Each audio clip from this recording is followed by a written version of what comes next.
Finally আমরা পৌঁছে গেলাম সিমলা। আর এই হলো আমাদের রুম। চলো তোমাদেরকে রুমটা দেখানো যাক। আর এই রুমটা কোথা থেকে আমরা বুকিং করেছি তোমাদেরকে সব বলবো, ভিডিওটা দেখতে থাকো। এই হলো আমাদের রুম, যথেষ্ট নিট অ্যান্ড ক্লিন। এবং এখানে কিন্তু একটি পাখা রয়েছে। সাধারণত পাহাড়ি এলাকা যেখানে ঠান্ডা থাকে রুমের মধ্যে কোনো পাখা থাকে না, কিন্তু এখানে ছিল। আর রুমের সাথে অ্যাটাচ একটা ব্যালকনি ছিল, যেখান থেকে সানসেটের ভিউটা জাস্ট অসাধারণ লাগছিল। আর এই হলো বাথরুম। রুমটাও যথেষ্ট ভালো ছিল।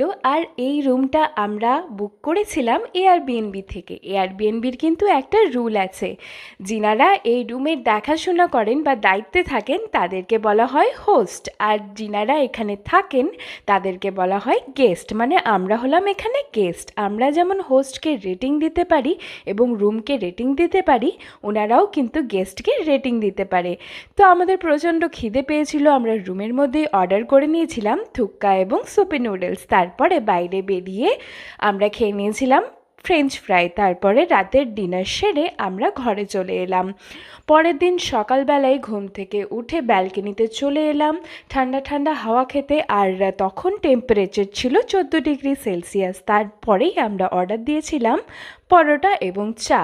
তো পরোটাটা যথেষ্ট সুন্দর ছিল। লাস্ট এরকম সুন্দর পরোটা আমি অমৃতসরে খেয়েছিলাম, আর এখন এখানে এসে খেয়েছি। তো আমরা এখানে লোকাল সাইট সিন করছিলাম যে কোথায় কি কি আছে আর না আছে। আর আমি তো ফার্স্ট টাইম সিমলা এসেছি, তাই খুবই এক্সাইটেড। আর তোমরা বলো কে কে সিমলা ঘুরে গেছো? তো প্রচণ্ড খিদে পেয়েছিল। দুপুরবেলায় আমরা একটা জায়গায় খেতে ঢুকলাম। আর এখানে অ্যাম্বিয়েন্সটা দেখে মনে হয়েছিল যে খাবার দাবার ভালো হবে, কিন্তু সত্যি কথা বলতে গেলে এখানে খাবার আমার অতটাও ভালো লাগেনি। অর্ডার দিয়েছি, খেতে তো হবেই। তো যাই হোক, খেয়ে দিয়ে আমরা বাইরে বেরোলাম। আর হ্যাঁ, এখানে কিন্তু একটা জায়গায় আমরা কুরকেজ নামে একটা স্ন্যাক্স খেয়েছিলাম, যার ভিডিও কিন্তু আমার করা হয়নি। তোমরা এলে অবশ্যই এখানে ট্রাই করো। আর এখানে সিমলার মধ্যে সিমলা কালীবাড়ি যে আছে আমার কিন্তু জানা ছিল না। চলে এলাম কালীবাড়িতে। আর এখানে কিন্তু চারিপাশে প্রচণ্ড হনুমানের উৎপাত। হাতে যদি কোনো কিছু খাবার রাখা যায় তাহলে আর উপায় নেই, ওনারা ছোঁ মেরে নিয়ে চলে যাচ্ছিলেন। তাই খুব সাবধানে হাতের খাবারগুলি রাখতে হবে।